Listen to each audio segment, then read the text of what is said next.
Friends, I am Prithviraj Singh and let's study motion like a pro. Let's start. So, first we will discuss about what is motion, what is nature of motion, then we will discuss about 1D motion, 2D motion and the 3-dimension motion also. I will give you introduction to that, which you are not going to study in class 9 by any other teacher. That is very interesting stuff. So, we will see it in this video but in a later section. Now we are describing motion. Motion जो word होता है वो movement वाली sense आती है ना motion से। जैसे हम कहते हैं कि कुछ भी मोशन में है तो हम ऐसा सोचते हैं या फिर मतलब हमें लगता है सुन के ही कि जैसे आप मोशन में हो, तो आप चल रहे होगे, दौड़ रहे होगे, मतलब आप कुछ ना कुछ मूवमेंट कर रहे होगे, तो हम ऐसा लिख सकते हैं। In real life motion is directly referred to as movement. अब मूवमेंट हम कब कहते हैं, आप सोच के बताइए। मूवमेंट कोई चीज़ कर रही है या नहीं, हम कैसे पता लगा सकते हैं? पहला ऑप्शन कि वो या तो रेस्ट में है, मतलब या तो वो मूव नहीं कर रही है तो हम कहेंगे वो मूव नहीं कर रही है। अच्छा, फिर एक क्वेश्चन कि हमको कैसे पता चलेगा कि वो मूव नहीं कर रही है? जब उसकी पोजीशन चेंज नहीं होगी। लेकिन हम कब कहेंगे कि मूवमेंट कब होगा? जब उसकी पोजीशन चेंज होगी। जैसे अभी ए पर था तो बाद में कुछ समय बाद वो बी पर पहुंच गया। Whatever the separation will be, no matters. तो इसके बीच में जितना भी सेपरेशन हो, इसने अपनी पोजीशन को चेंज किया है विथ रिस्पेक्ट टू टाइम। तो ये है मोशन। इसे हम मूवमेंट कहते हैं और मूवमेंट को ही हम मोशन कह रहे हैं। इसीलिए ये definition, what is the definition now? Changing position with time, that's the simple definition of motion. अब हम बात करते हैं रेस्ट के बारे में। रेस्ट मतलब नो मूवमेंट। अभी जैसा हमने डिस्कस किया था, जैसे हम कहते हैं कि आप रेस्ट में हैं। सपोज़ आप ऑटो रिक्शा में जब भी बैठते हैं तो ऑटो रिक्शा पहले और पैसेंजर्स को कलेक्ट करता है, ठीक है, उसके बाद चलता है। तो आप परेशान होते हैं कि मेरा लेट हो जाएगा या फिर बहुत गर्मी है, इरिटेशन होती है। तो रेस्ट में वो रहता है, तब मूव नहीं कर रहा, आप चाहते हैं कि वो मूवमेंट करे, तब वो रेस्ट में रहता है स्टार्टिंग के कुछ समय तक। मतलब वो पोजीशन चेंज नहीं करता, एक ही जगह पर खड़ा रहता है। तो हम इसी डिफिनीशन में अगर ऐसा लिख दें कि नो, अच्छा एक सेकेंड, व्हेन एन ऑब्जेक्ट, यहाँ पर हम ऑब्जेक्ट की बात कर रहे हैं ऑब्वियसली। अगर फिजिक्स की बात की जाए तो फिजिक्स में सब कुछ ऑब्जेक्ट है, क्योंकि हमें बायोलॉजी यहाँ नहीं पढ़ना है, लिविंग वर्ल्ड्स के बारे में कुछ भी नहीं, ब्लड वेसल्स, हार्ट, पंप, तो ये सब को हम ऑब्जेक्ट कह सकते हैं। एक आप विजुअलाइजेशन कर सकते हैं ऑब्जेक्ट की तरह, मैन को भी, प्लैनेट को भी, पार्टिकल्स को भी, एवरीथिंग। तो when an object does not change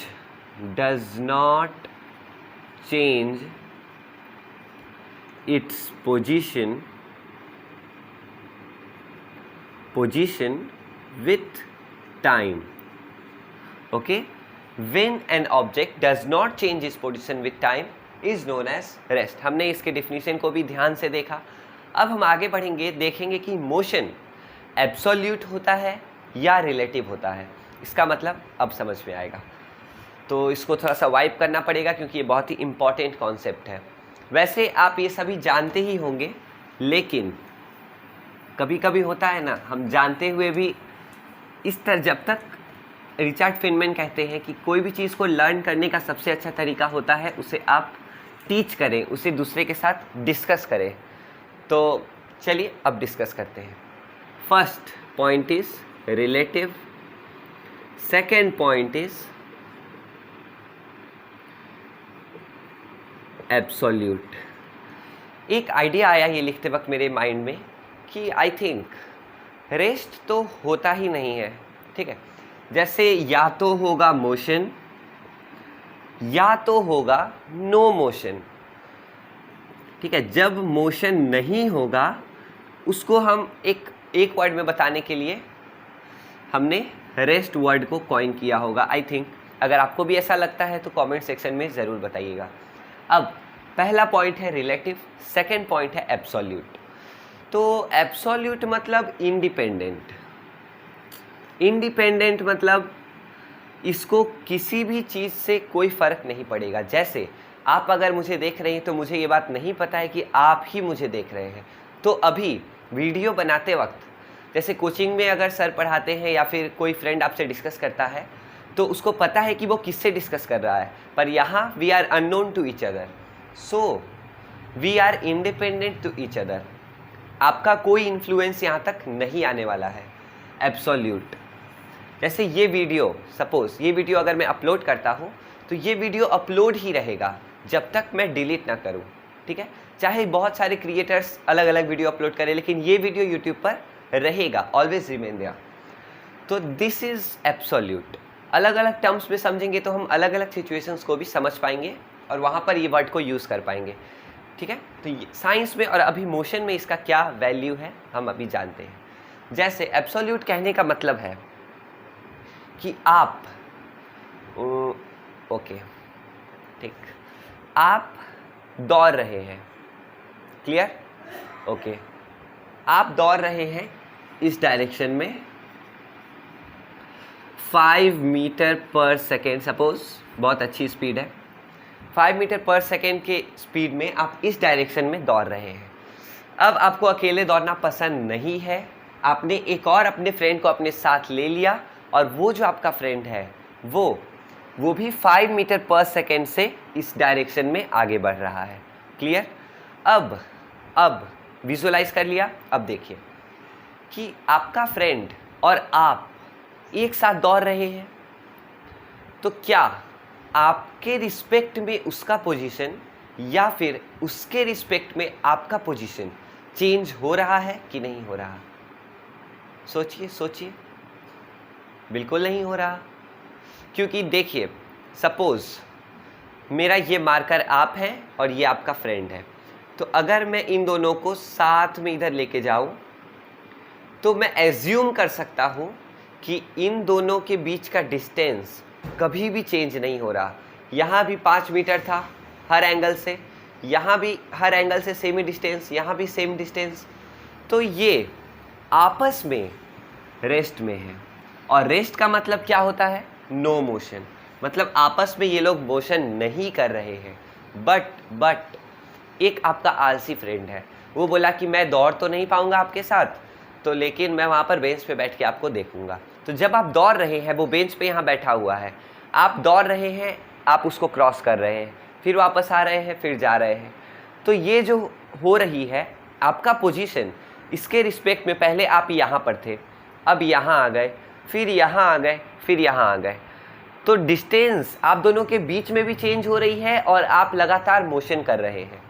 तो इस केस में आप मोशन में हैं, यानी आप मूवमेंट कर रहे हैं, आपकी पोजीशन चेंज हो रही है। ये बहुत अच्छा कॉन्सेप्ट है, इसको ध्यान से पकड़ना। तो ये मोशन था। अब ये मोशन रिलेटिव हुआ, क्यों?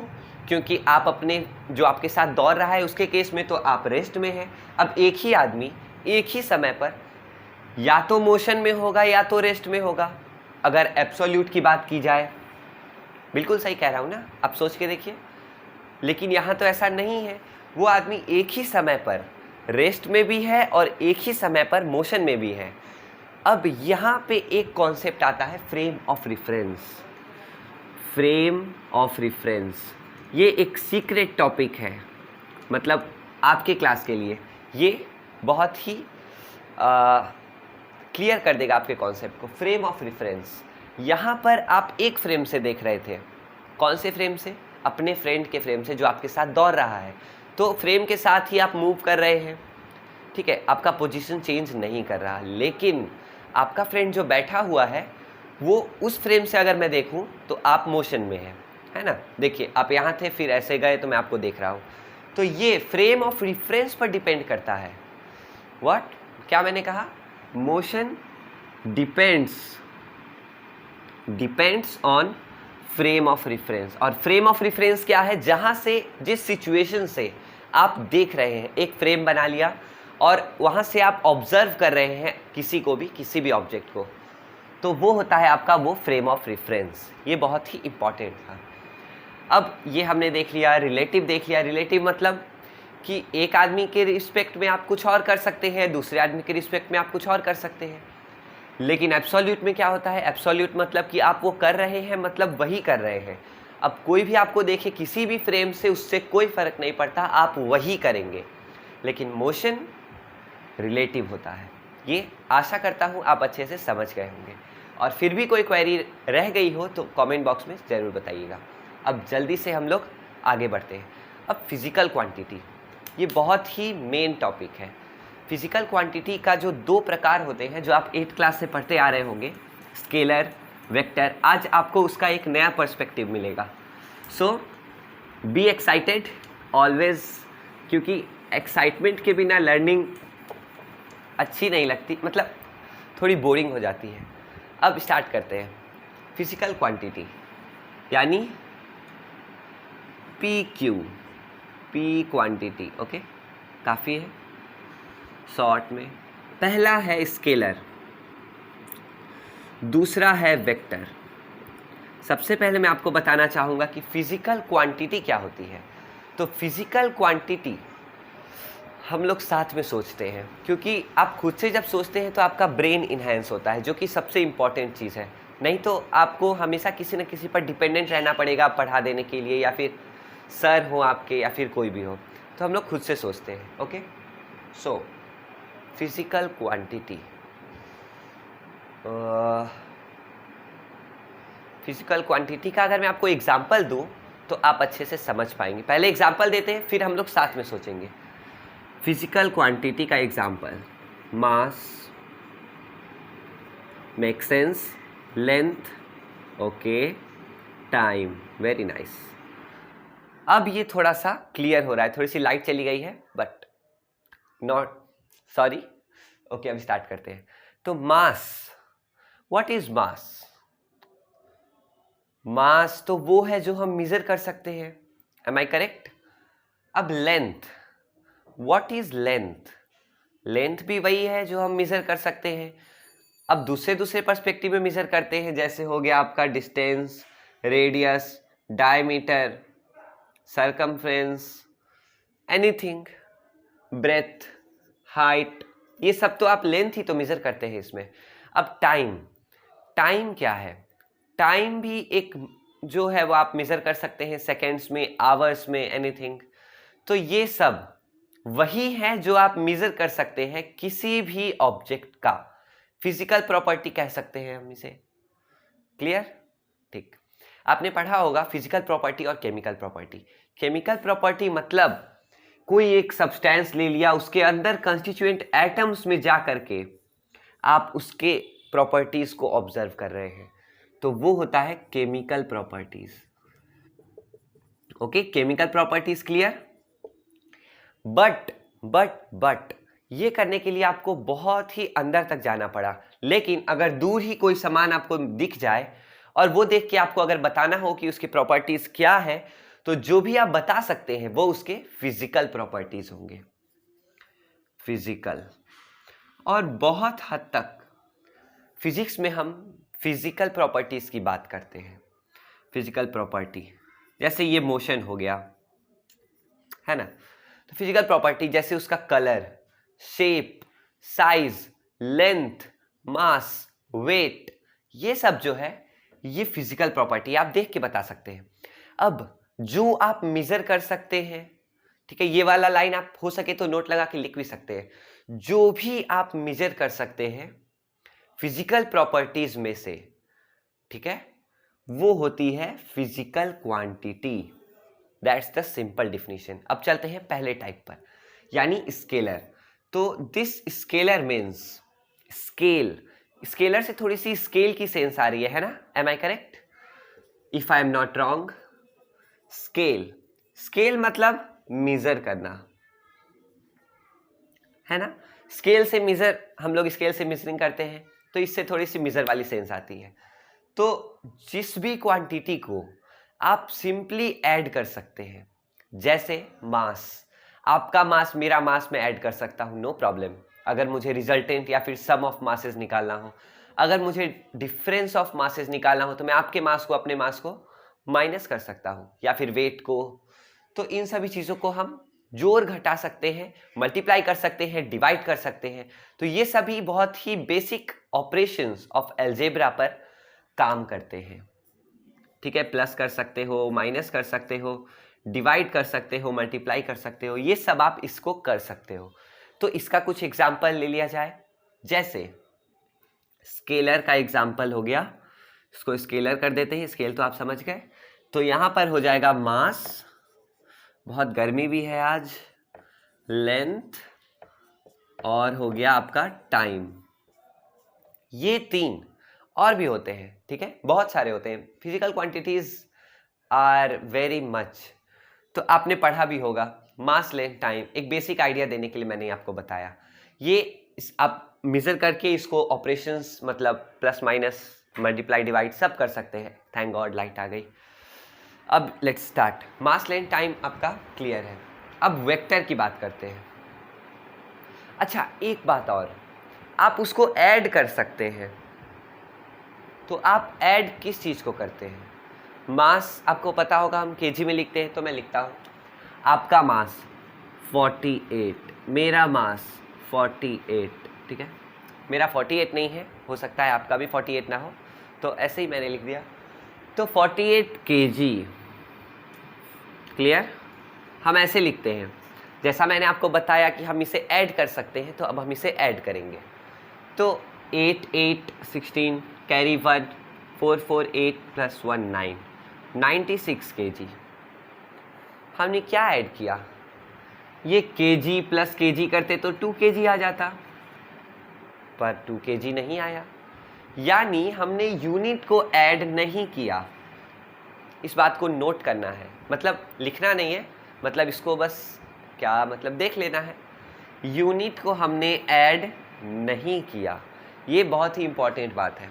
हमने किसे ऐड किया? वो ये न्यूमरल कंपोनेंट्स, यानी इसे हम अच्छे भाषा में, स्टैंडर्ड भाषा में मैग्नीट्यूड कहते हैं। Magnitude, MAGNITUDE, magnitude.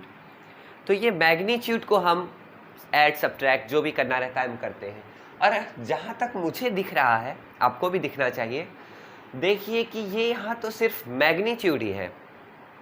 मैग्नीट्यूड और यूनिट है, यूनिट सबके पास होता है, तो हम उसको मतलब देखेंगे नहीं, सिर्फ मैग्नीट्यूड की बात करते हैं, सिर्फ मैग्नीट्यूड है यहाँ। तो ये आप नोट डालकर लिखिए कि scalar quantities have only magnitude, only magnitude. Magnitude का स्पेलिंग ये वाला, ओनली मैग्नीट्यूड। उनके पास अब दूसरा क्या हो सकता है, हम देखते हैं वेक्टर्स में। ये बहुत इंपॉर्टेंट है। अब आइए, वैसे फिजिकल क्वांटिटी समझना बहुत इंपॉर्टेंट है। क्लास 11 में भी इसका एक पूरा चैप्टर दिया हुआ है, उसमें बहुत दिक्कत होगी अगर हम ये ना समझें, तो वहाँ भी वैसे इसको आपको पढ़ना ही पड़ेगा। तो पहले से कुछ आइडिया हो तो ज़्यादा अच्छा है। Okay, so we will now see vectors. Vectors is a very important topic. आज आप नए टर्म से जो आपका सामना होने वाला है, जैसे डिस्प्लेसमेंट, वेलोसिटी, ये सभी एक्सेलरेशन, ये सभी वेक्टर्स हैं। अब मैं बताता हूँ कैसे। ठीक है, मैग्नीट्यूड हो गया। अब आप क्या कर सकते हैं? सपोज आपका घर है इधर, आपका स्कूल है इधर, ठीक है। अब जैसा मैंने आपको बताया, सिर्फ मैग्नीट्यूड, अभी तक तो मैंने इतना ही बताया। तो आप होम से इधर 5 मीटर बढ़ेंगे तो आपका स्कूल आ जाएगा।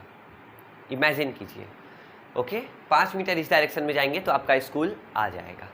लेकिन अगर आप वही 5 मीटर इस डायरेक्शन में लें तो आपका स्कूल नहीं आएगा, क्योंकि इस डायरेक्शन में आपका स्कूल था ही नहीं, आपका स्कूल इस डायरेक्शन में था। Am I clear?